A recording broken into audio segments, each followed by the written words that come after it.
Bom, gente, vamos para a segunda análise então, né? Multispectral, dessa vez com o Phantom 4 multispectral NTK. Ele tem algumas diferenças para o processamento anterior, tá? Eu vou começar dessa vez, ao invés de começar com o Agisoft, eu vou começar com o Pixurgy. Vou mostrar as diferenças, vou falar, né, de maneira muito clara. E aí a gente vai entender um pouco mais acerca dessa diferença do Phantom. E os cuidados que você precisa ter caso você venha comprar ou operar esse equipamento, tá? Então vamos primeiro Pixurgy.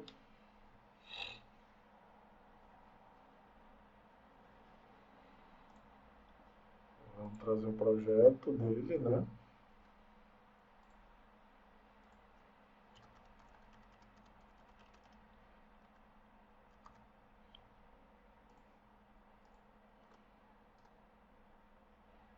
Certo. Selecionar a pasta, avançar, adicionar todas as imagens.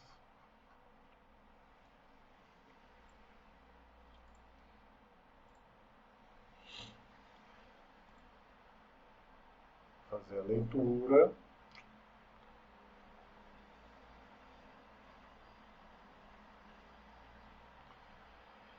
E aí nós temos a leitura das bandas azul, verde, vermelho, infravermelho, infravermelho próximo, certo?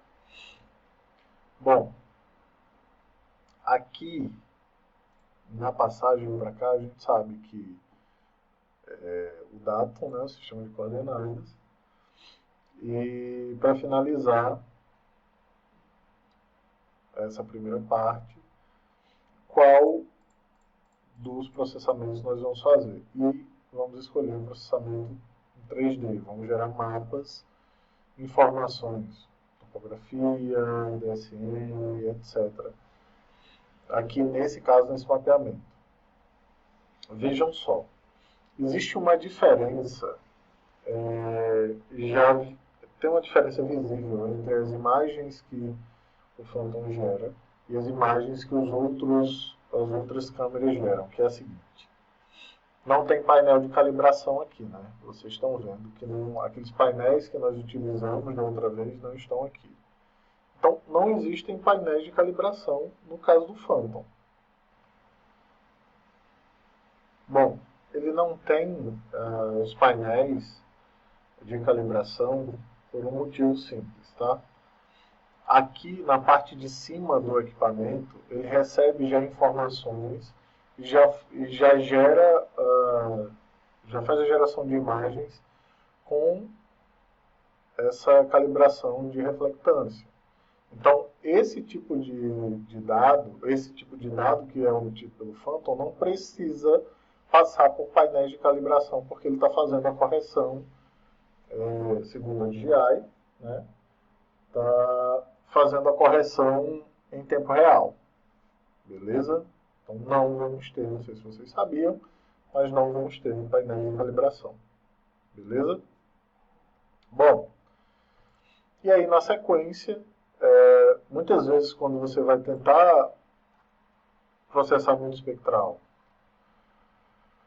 ou quando você vai processar por câmera modificada, acontecem alguns problemas, tá?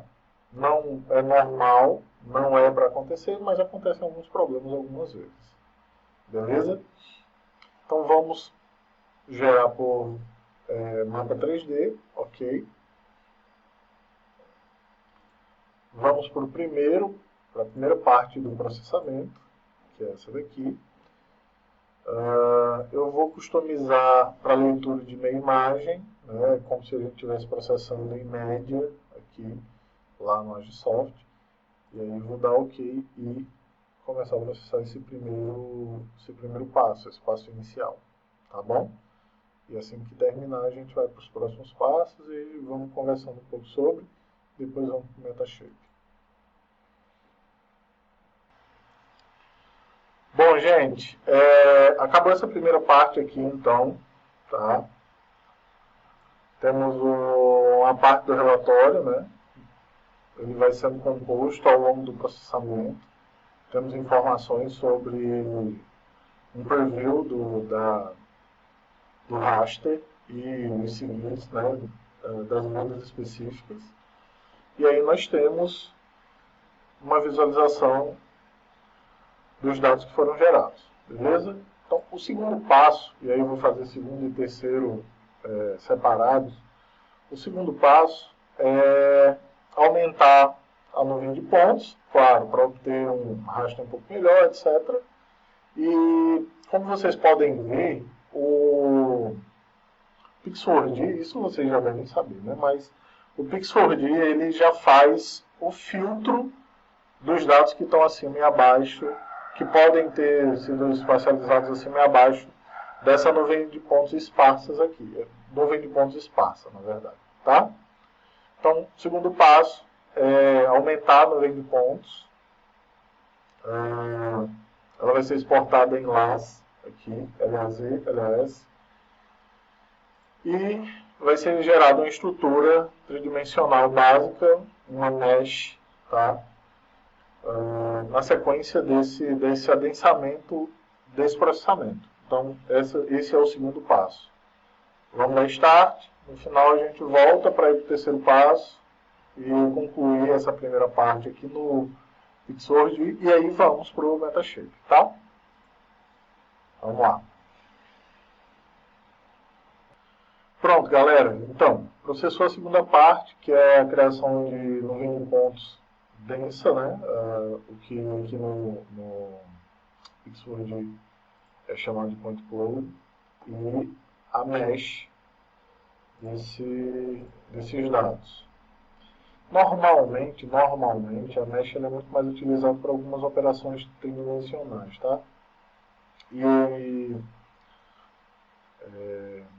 Bom, todas as informações estão contidas aqui no point cloud, nos time points, ou se a mudança for para point cloud, você vai ter todos os dados associados aqui, né? Em 20 pontos. E agora, a última operação é a DSM, o ortomosaico e todos os outros dados que nós vamos criar. Então, vamos para o próximo passo. E aqui, nós vamos criar, primeiro, DSM e o ortomosaico. Beleza? Tem todas as informações da criação aqui, a gente não faz nenhuma alteração. Podemos dar saída em alguns dados, por exemplo, grid DSM, a gente consegue adicionar um espaçamento menor, maior, e gerar o DTM já a partir daqui, que não vai ser o caso. Na parte de Index Calculator, na calibração de câmeras, nós não temos exatamente uma câmera específica para fazer essa calibração, certo? Então, tipo, isso acontece, como eu falei para vocês, porque elas já vêm calibradas.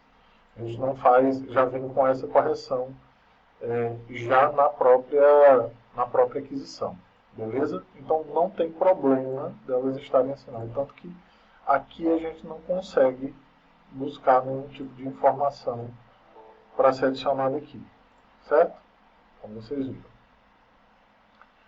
Aqui embaixo, o que nós vamos fazer é gerar, a partir do mapa de reflectância, os índices que nós queremos gerar semelhantemente ao outro que a gente fez, NDVI, SAG e NDRE. Beleza? Então, tem que marcar o mapa de reflectância e a geração desses dados. Depois é só dar OK e gerar os últimos dados, que são os dados que a gente está querendo para esse tipo de mapeamento e esse tipo de processamento. Tá bom? Basicamente é isso. Vou dar Start, a gente vai esperar um pouquinho mais. E aí, ao finalizar, eu volto para a gente conversar um pouco mais sobre os índices, os mapas de reflectância e tudo mais. Tá bom? Um abração. Bom, gente, finalizando essa parte do editor, né, do mosaico, das bandas, etc. E dos índices, acabou aqui, finalizou aqui. Então, primeiro vamos ver os índices, tá? Então, clicando aqui, a gente já vai ter o índice NDVI. Como mostrado no último projeto, tem todos os cálculos aqui. Não vai ter para vocês, naturalmente, caso vocês nunca tenham feito, mas vocês podem adicionar os cálculos de vocês, tá? Então, NDVI, SAVI, ou SAVI, NDRE, além de outros, caso vocês coloquem. E aí, a gente tem os números de importância que estão por baixo. Beleza? Esse tipo de análise é ok. Falei para vocês que vocês podem exportar. E aqui uma coisa que muita gente pergunta e que pode ser feita tanto para imagens que vêm de outras câmeras quanto para essa do Phantom, tá? Em Mosaic Editor, vocês vão ter as imagens salvas por bandas, né? Blue, Green, Red, Red Edge e a Near e a DSM. Aqui a gente pode criar, né, o DTM a partir da DSM que nós temos, as informações que nós temos aqui. E essas informações vão estar dentro... Deixa eu ver. Isso daqui é água fixa. Falta um RTK. Vamos lá. Acho que é o primeiro, né? Vamos ver aqui. Projeto Phantom RTK, esse aqui. DSM Orto, tem o mosaico e tenho todas as informações aqui, ó. Então eu posso colocar em softwares de SIG, por exemplo, e realizar as análises também dentro desses softwares, não só com algo transformado ali, algo que a gente exporte de lá para cá, DSM, os extras, etc. Tá? Mas também as informações, como eu mostrei para vocês aqui, como eu mostrei para vocês aqui no mosaico, uma a uma, tá bom? Deixa eu só acabar aqui, DSM e DTM, pronta para ser utilizado também e já vai realizar a geração de curvas. Beleza? Vamos dar uma paradinha e aí vamos para o mesmo processamento lá no Agisoft. Tá ok? Um abraço, gente. Tchau, tchau.